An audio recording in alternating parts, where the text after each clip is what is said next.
Hey everybody, Jim Padilla here, and super appreciate you being here and checking this out. If you're on this call today, we're going to be talking a little bit about why your marketing and sales strategies that you did yesterday won't necessarily work today, right? But before I get started, really appreciate it if you like this and share this message, because if you get value out of this, you'll see that so many other people will too. We're just trying to help as many people as we can, and this will let me know that you're engaged with it and that you like it, and that we can produce more content like this. So go ahead and hook that up, right? So I got a friend who is a pastor at my church actually, and he's a fishaholic. He's a professional fisherman. He's the kind of guy who goes in bass tournaments and wins money and wins boats, right? Me, on the other hand, I wouldn't even know what to do if you put a fishing pole in my hand. So I prefer going to the store, buying my fish, and putting it on the grill. Okay, so he was talking about recently in California. Right now we're in a heat wave, but up till a few weeks back, we were in the middle of some really long storms, in Northern California here. And so we had a lot of rain, more than expected and more than usual. And he was talking about how it impacted his fishing and how people don't think about stuff here. And this is the key is, I forgive me, I don't recall the type of fish he was talking about, but he was talking about a freshwater fish here in Northern California that typically when you go to fish for this kind of fish and you go to these waters, you look for shallow streams and you troll along the sides, because this particular fish eats, the stuff it consumes is on the side of the banks near the dirt and the mud and where their food is. So he said if you know how to fish, you might go there and drop a line. If you know where to find them, then you will hang out on the riverbanks. But he said if you don't know why you're at the riverbanks, then right when you go out now, after all of the water has turned everything up and really mixed up the soil, the water's dirty and muddy all the way through.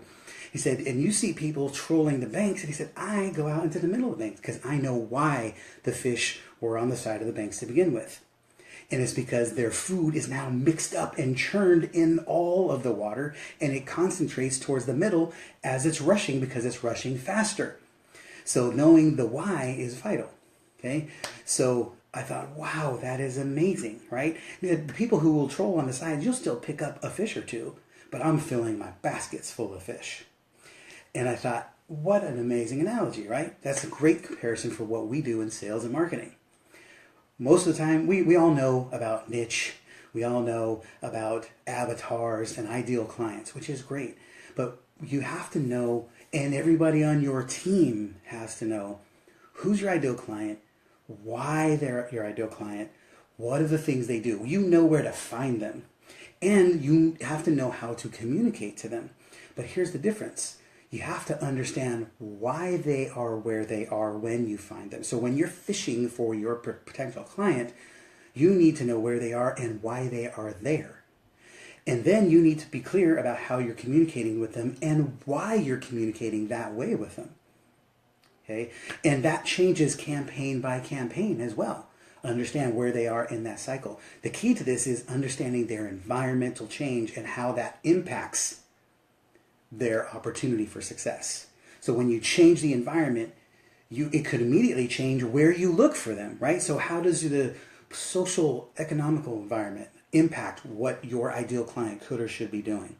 How does the political climate and decisions made at your mayor's office or at the governor's office or at the White House, how does that impact the state of being of your ideal client? And what kind of decisions will they make differently as a result of this? Okay, so these are things that we work with our strategic partners and our sales team, our clients that we work with, because every single one of them works with a different ideal client who's at a different stage of business and stage of life. So it helps to know what all those are so that we can then, based on the circumstances in their environment, we know how to talk to them differently and set them up for success and help them get clear about why they should be solving their problem in the first place. Okay, so really important tip. I'd love to hear from you in this thread here. what is a key indicator in the environment that can impact your ideal client and why, and what's the